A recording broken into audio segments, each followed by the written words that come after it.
Welcome. Attention, please. Welcome aboard. Welcome to the No Comfort Zone podcast. It's time to get out of your comfort zone and live on purpose. Broadcasting to the world from Rockford, Illinois. This is your wake-up call. Warning. You are the solutions to all your problems. Stop thinking average. Become the hero version of yourself. Every day, every time, without fail, no exceptions. It all matters. You've entered the No Comfort Zone. It's time for a reality check. Glad you're back and tuning in. Thank you so much for all the downloads from wherever you're at. Greatly appreciate it. Wherever this podcast finds you, whether it's going to be over there in Asia, whether it's going to be Australia, whether it's going to be in Europe. I really do appreciate the growth that this podcast is experiencing. And if you are a listener and you're hearing me right now and you subscribe, hit me up at Dan at the NoComfortZone.com. Do me a favor, hit me up there, because what I want to find out is, tell me some topics of things that you're struggling with or ideas. Just hit me an email. You're struggling with this and I'll talk about it. Greatly appreciate it. So I'm actually driving in to work, and I really do appreciate all the feedback that I'm getting and looking for a lot more. I'm trying to tailor this podcast for the listeners that are out there so I can hopefully, easy for me to say, motivate and inspire you. Because what I do is I am a podcaster. I can say that now. I think I've got 150 downloaded episodes, 150, and roughly 1,000 subscribers to the podcast from all over. I think that's what it is. So I'm not really sure, but I'm going to read more about it later. Anyway, so what do? I am a seminar leader. I'm a trainer. I'm a speaker. I am a coach. I'm a general manager at a dealership which we represent 3 brands. I have done a lot of coaching in my life for sales trainers and for sales leaders and management. I've also helped people get through major adversity when it comes to drug and alcohol abuse. I'm not a counselor. I've helped people with relationships. I'm not a relationship expert. I've just helped people get along, get to the next step. And that's what really life's all about. I want to get you to the next step. I want you to get hit really hard in life, get some experience. And then when you're having to try to figure out what the hell's going on, I want you to look up and I want you to reach, and I'm going to put my hand out there. I'm going to help you to the next step. So you can be a message for somebody else about your motivation and your inspiration that you have to give to somebody else, because, man, you got to pay it forward. So here I am podcasting again. There's a guy I want to give a shout out to. I think he's listening to every podcast that I put out there. And it's somebody that I know from my past. I grew up in Mount Prospect, Illinois, and I had a pretty good life in Mount Prospect. Like I said in one of the other podcasts, I was adopted when I was 18 months, came into a great family.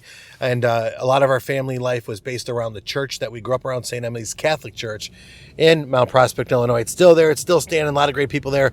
Mom still goes every day, twice a day to that church to help contribute and get involved in that church.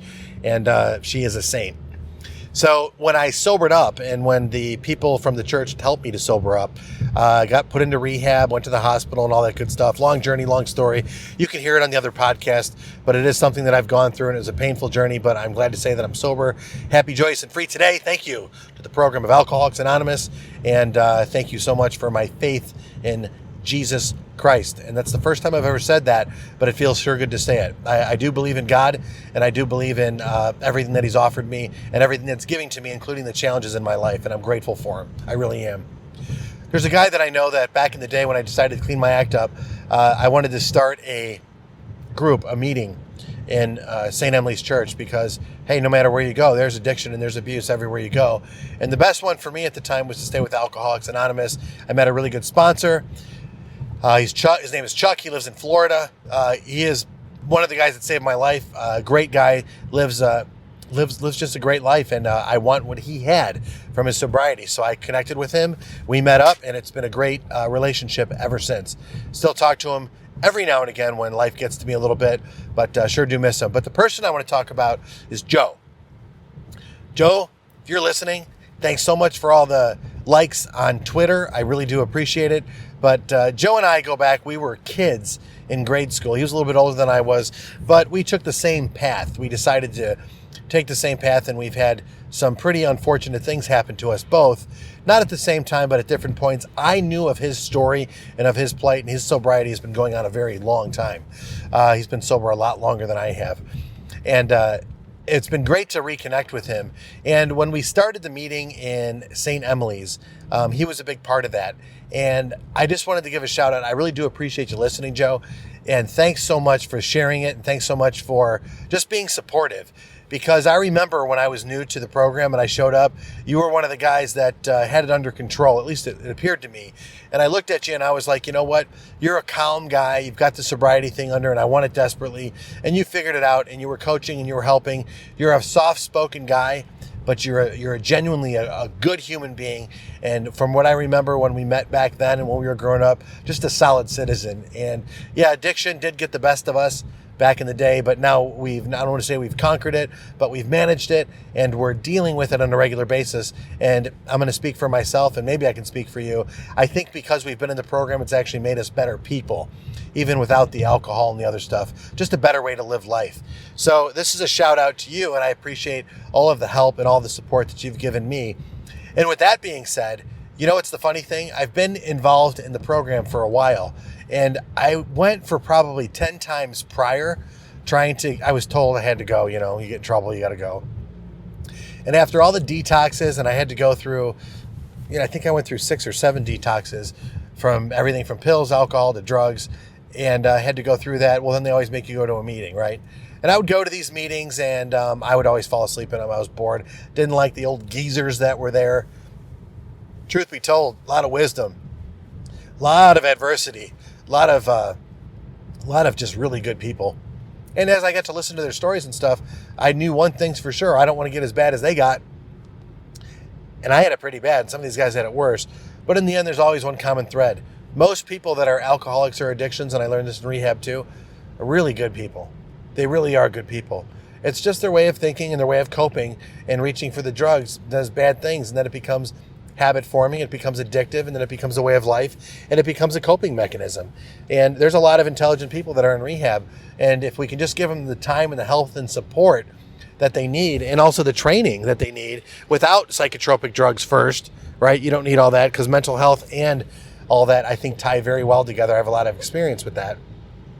But the truth be told is that you got a guy like Joe who turned his life around, and he's a good person to other people. And while I have this podcast and while I have your ear wherever you're listening to this, like I said, whether it's Australia, Europe, India, Canada, it's just growing and all over I think it's got 26 states or 27 states now in the United States.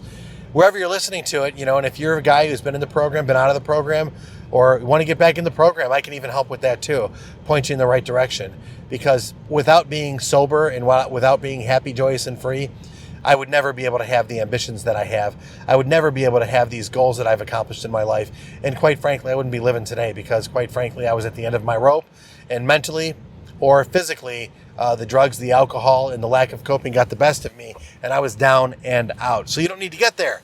So my public service announcement, if you've got a problem, seek help. Go to counseling. Try to stay off of the psychotropic drugs unless your medical provider tells you that you need to get on them. That's their advice. That's not mine. To each his own. To me, it was something that I shouldn't have done. I should have gotten sober, and I wouldn't have had the chance to get on these psychotropic drugs. But if you are on those, I don't hold it against you. Do your best you can to take care of yourself. But remember, one thing is for sure. If you're going to get off your medication, make sure you do it with a doctor's advice, because I'm condoning follow the doctor's instructions. And like I did on my Vitamix podcast previously, make sure you follow the instructions. It's really important. You don't want to over-medicate, and you don't want to self-medicate for sure. That's what you don't want to do. But when it comes to your ambitions, when it comes to your goals, you do want to get out of your comfort zone and start living on purpose. Say goodbye. Want more of the No Comfort Zone? You can follow Dan on Instagram and Twitter at NoComfortZone1. Bye. Or on the web at thenocomfortzone.com. Bye-bye. Bye-bye. Thanks for listening to the No Comfort Zone podcast. Bye-bye. Bye-bye.